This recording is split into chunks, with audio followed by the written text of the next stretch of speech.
නමෝ තස්ස භගවතෝ අරහතෝ සම්මා සම්බුද්දස්ස නමෝ තස්ස භගවතෝ අරහතෝ සම්මා සම්බුද්දස්ස නමෝ තස්ස භගවතෝ අරහතෝ සම්මා සම්බුද්දස්ස ධර්මාභි සමය YouTube නාලිකාව සමග තථාගත ලෝතර බුදුරජාණන් වහන්සේගේ 89 ආකාර මහා කරුණා ගුණය පිළිබඳව ඉගෙන ගන්නට අවබෝධ කර ගන්නට දැන ගන්නට එකතු වෙන හැම දිනාටම තෙරුවන් සරණයි කියලා ප්‍රාර්ථනා කරනවා. ලෝතර භාග්‍යතුන් වහන්සේගේ මහා කරුණා ගුණයට සීමාවක් නැහැ. එය අනන්තයි.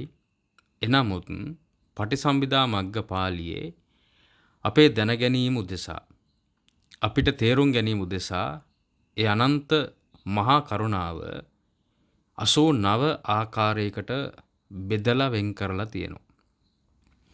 ඒ 89 ආකාර සම්බුදු මහා කරුණාවේ අපිට අද තියෙන්නේ 8 වන මහා කරුණා ගුණය පිළිබඳව දැනගන්න ඉගෙන ගන්න.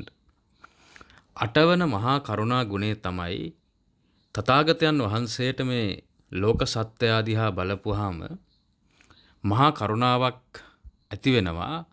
උන්වහන්සේගේ සිතේ මහා කරුණාවක් බැස ගන්නවා. ඌනෝ ලෝකෝ අතිත්තෝ තණ්හා දාසෝති පස්සන්තානං බුද්ධානං භගවන්තානං සත්තේසු මහා කරුණා ඔක්කමති කියන විදිහට. ඒකේ තේරුම තමයි තථාගතයන් වහන්සේට මහා කරුණාවෙන් ලෝකෙ දිහා බලනකොට පේනවා මේ ලෝක සත්වයා ඌනෝ ලෝකෝ මේ ලෝක සත්වයාට සැනසීමක් සීමාවක් සපිරීමක් නෑ තමන් අහන බලන දකින දේවල් වල. ඒ වගේම තමයි අතිත්තෝ කියලා කියන අතෘප්ති කරයි. ඒ නිසාම තණ්හා දාසෝ තණ්හාවට දාස වෙලා ඉන්නවා කියලා කියන්නේ. මිනිස්සුන්ට මේ ලෝක සත්වයාට මේ ලෝකේ ඉන්න මිනිස්සු විතරක් නෙවෙයි සියලු සත්වයන්ට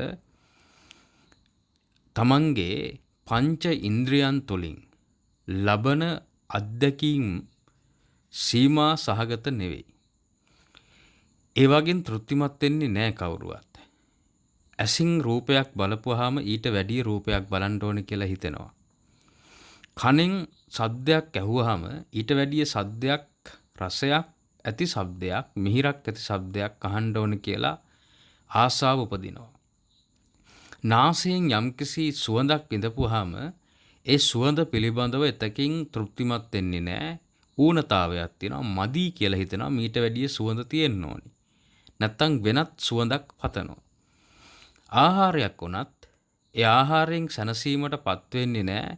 ඒ ආහාරයේ රසය පිළිබඳව මදිකමක් තියෙනවා. නැත්තම් ඒක කොච්චර රසවත් වුණත් තව තවත් ඒ රසය විඳින්න ඕනි කියන අපේක්ෂාව තියෙනවා. තෘප්තිමත් නැහැ. ඒ වගේම තමයි ශරීරයේ පිනවීම සම්බන්ධවත්.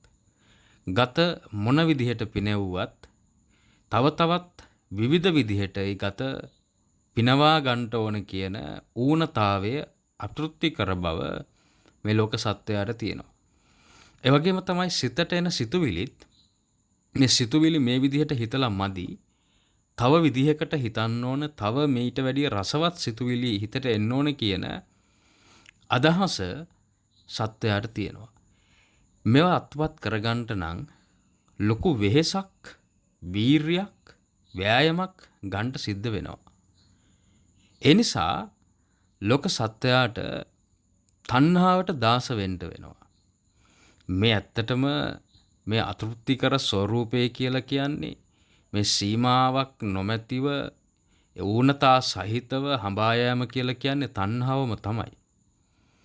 ඇසෙන් දකින රූපය පිළිබඳව ඇතිවෙන තණ්හාව, කනින් ඇසෙන ශබ්දවලට ඇතිවෙන තණ්හාව, නාසයට දැනෙන ගඳ සුවඳට ඇතිවෙන තණ්හාව, දිවට දැනෙන රසවලට ඇතිවෙන තණ්හාව සහ ශරීරයට දැනෙන පහසට ඇතිවෙන තණ්හාව, සිතට නැගෙන ධම්ම හෙවත් සිතුවිලි වලට ඇතිවෙන තණ්හාව.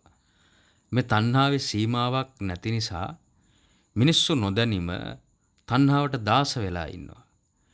මිනිස්සුන්ට දෙයක් ලැබුණට පස්සේ මේ දේ ඇති කියලා මේ ඇස කන නාසය දිව ශරීරය මනස කියන මේ ඉන්ද්‍රිය පහට ලැබෙන කිසිවක් පිළිබඳව පැනවීමක් නිර්ණායකයක් එව නැත්නම් පනවා ගැනීමක් මැන ගැනීමක් කිසිම විටකදී ඇත්තෙම නැහැ.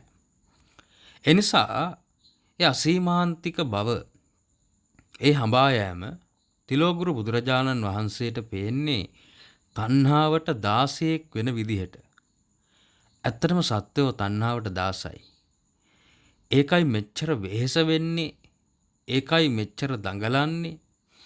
මේ දැඟලීම මේ වෙහෙස වීම ඇස කන නාසය පිනවා ගැනීම උදෙසාම තමයි.